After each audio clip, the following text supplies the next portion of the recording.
Welcome back, everybody. So earlier we spoke to Elijah Mhlanga, the spokesperson of the Department of Basic Education, about their decision to scrap final exams for grade 10 and 11. Subsequently, of course, we're hearing that that is for most of the grades as well, actually all of the grades, except for matric, obviously. And to continue with that, as well as the overall COVID-19 disruption of the 2020 academic year, we're joined by Professor Labby Ramrathan, who is the president of the South African Education Research Association, and he's also a lecturer at the University of KwaZulu-Natal. Good to have you. Thanks so much for joining us here on the program. Good morning, Leanne, and thank you for putting me on the spot, shall I say. Well, let's quote what you were saying to put you on the spot, because you had a bit of a response to what the Department of Basic Education's decision was to cancel the final exams for grade 10 and 11. You said it is acceptable.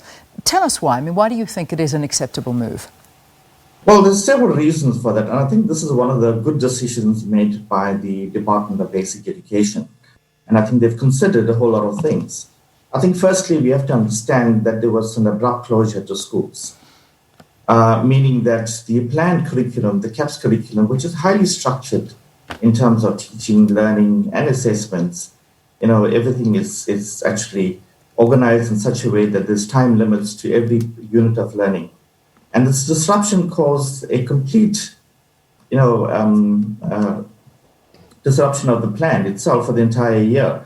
So learners will not be able to, or would not have learned the expected learning in the scheduled things. Access to learning was a problem. COVID-19 has exposed us to the most unequal system of education that we have. There are students or learners in schools that have fantastic facilities that can enable online teaching and learning to facilitate, ongoing teaching and learning. And yet the majority of the learners basically had nothing to very little learning and teaching. So in this kind of, differences, unequal access to education, it doesn't make sense to have summative examination because different learnings have happened across the education system. And by taking a continuous assessment where you look at formative tests, would then focus on the learning, on the assessment of the learning that have happened and what's possible. I'm glad you brought that up, because it was one of the alarm bells that went off in my head when I was having a conversation with Elijah, the spokesperson from the department, when he was basically not talking to the grades below grade 11, anything below that. We do know that he did clarify that basically all common exams are not going to go ahead and that each school will set it. But I'm now going to focus more on the matric learners, where he said that, all of the matric learners have had the same amount of time, they have the same hours in the day, they need to go and do those exams, and they're all the same across the board. My argument to him was, look, the circumstances are exceptionally different in such a divided country as we find ourselves here in South Africa. How do you feel about the grade 12 examinations proceeding and the matric exams as they are starting on the 5th of November? Yeah, if we believe that the matrics have not been affected by this closure and disruption, then we are blind to ourselves. Clearly, there has been variances again in the learning opportunities of grade 12. And remember, firstly, that grade 12 results is performance-based exams, and it is high stakes. So if you want to access, high-end careers, those matric results are extremely important. But the challenge that we have is that access to universities are not controlled largely by access assessments. So they rely on these kinds of assessment, the matric results, as a major form of accepting students in the school, in the university. And to some extent, this high-stake exam is needed to address that issue. But we also need to remember that almost 17% of matriculants only access higher education. And what happens to the rest of the others? There's a big challenge around these kinds of assessment and what it is for, and how learners begin to use opportunity to plan their lives beyond matric. I mean, I get the dilemma that the department is faced with, because they really do. They need to move forward with the year. They need to progress and to try and pick up as much as they possibly can. You do, however, get unions that are against, and again, I keep focusing on the matrics. They're against these final examinations and feeling that there is a great disadvantage to a lot of matrics. You know, what would you recommend is done? I mean, if we had to relook the matric examinations, what would be the way forward? Yeah, I think we have to recognize that firstly, that, the matric exams is not just, set on what happened in the final year, which is grade 12. It's an accumulation of grades 10, 11, and 12. So there are opportunities where learners have had access to the learning that's required to engage with the exams.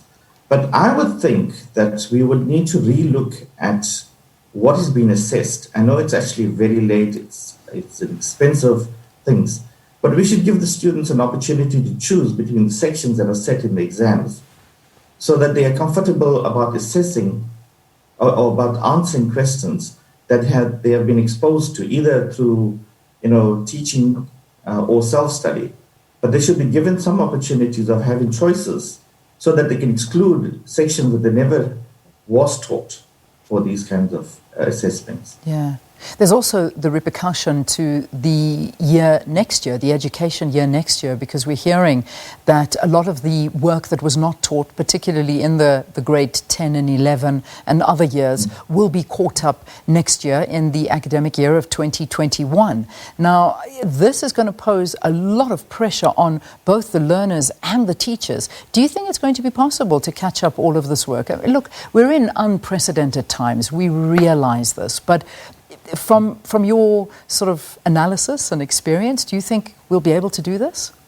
Absolutely not. I think what needs to happen is that the curriculum needs to be mined. The CAPS curriculum, as it stands in terms of its rigid structure, its prescriptive nature, cannot go on for the next 5 years, I would think.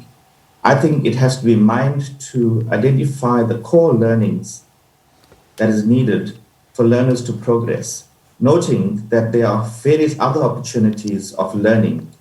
We also need to actually look at the purpose of schooling and relook at what actually is the purpose of schools and how the curriculum actually meets that agenda of schooling.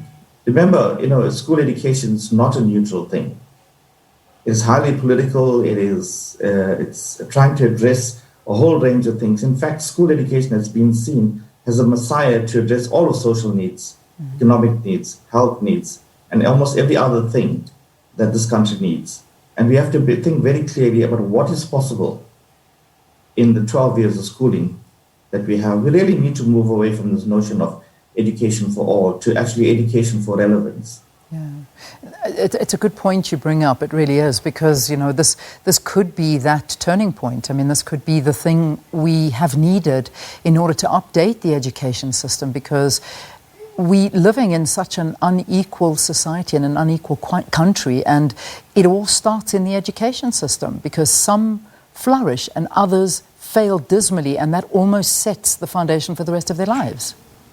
Absolutely. If you look at what's happening now, the mere fact that we actually categorize our national senior certificate into higher education, in bachelor's pass, a higher diploma pass, diploma pass, and higher certificate means that we're channeling all the students into higher education.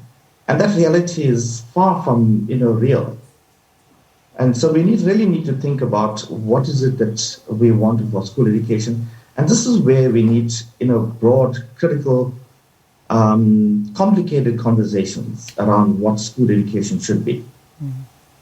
Prof, I want to spend just a little bit of time. I mean, you're at the universities, and I want to focus now. We've looked at basic education and the impact that it's going to have at different schools and on learners, and it is going to be a big one that's not going to be sorted out this year. It's going to have a ricochet effect into next year and beyond. Let's talk about universities, because we're already seeing that grade 12s are on a very unequal footing. We've spoken to the fact that, these exams that are set across the board, a lot are going to be at a disadvantage. And there's also the delay in bringing out of the results. What is going to happen at universities? What impact is this going to have on the enrollment and moving forward for the academic year in terms of university enrollment? I think the same thing is happening. There's been planning, understanding that this context has disrupted a whole lot of normal procedures and processes, and that institutions have actually been beginning to think about what is possible to assist. I think one of the things that is happening is that there will be a delay in the admission of students into university. So the academic year is to move further into the year.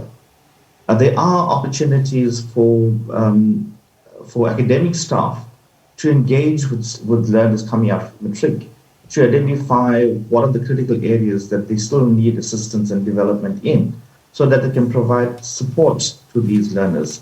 So there's been a number of things that have been put in place to receive the grade 12 of 2020 at universities. All right, so it's something that you think can be managed. This is not too much of a concern. Is that what I'm getting from the universities? It is a big concern, but we have to try. I mean, as you mentioned, this is really uncharted territories. Yeah. We've experimented and engaged with remote teaching. That hasn't been very successful, largely because of the issues. Although Elijah mentioned the platforms that are available, but access, we've actually experienced students having difficulties at university level accessing information and teaching learning materials through the platforms that are made available, even if they're zero rated as well. So the challenges are great, and this is a time we need innovative thinking, lateral thinking, and work around problems. We have to forget that this was the situation. We have to say this is the situation now. How do we find appropriate solutions to it? Yeah. Also, at the university education, there are opportunities built into the university curriculum to support students through extended programs. So there are opportunities where there are certain, key competences that are not in the students. There are opportunities for developing them in the course of the studies. And we also have to note that most of the students, the majority of students who actually enroll for a 3-year degree do not complete in 3 years. Final question to you, Prof, and just to get your views on this, with teachers that have been at home, 22,500 teachers now asked to go back to school, even if they do have comorbidities. This is the date, today is the date that we expect to see full house of teachers back in. What do you think of this? Is this fair towards teachers that may not be well and can't go back? Because now what has to happen is they need to apply for sick leave, and no more teaching from home, no more concessions. They've got to be back at the school. Yeah, absolutely. In an earlier conversation I had, I did mention that teachers are the frontline workers for the school education system. And the personal, taking care of themselves should be a personal responsibility as well. And I think if we want to get the education system in place, they have to get back into schools, back into classrooms, taking the necessary precautions and understanding that we're living in times where there are support services and systems in place to support those teachers. And I think we need to move forward and try to bring a new normal into it. Yeah, well, that's, I think, pretty much so the sentiment that's been shared across most industries. This new normal, nothing normal about it, but it is a new normal that we need to live in for the foreseeable future. It's still hanging around us, so we need to be very, very vigilant. Professor, thanks for joining us. Great to be chatting to you. Professor Labby Ramrathan, he's talking to us about education in general, lots of different discussions from universities to the department's decision to cancel the final exams for grade 10 and 11, as well as teachers that have been at home, now all going back to school as of today, and the basic ricochet effect of the effects of pandemic on the academic years going forward into the next years as well. So a lot covered during that interview. Let's quickly take a break. We'll see you with headlines after this.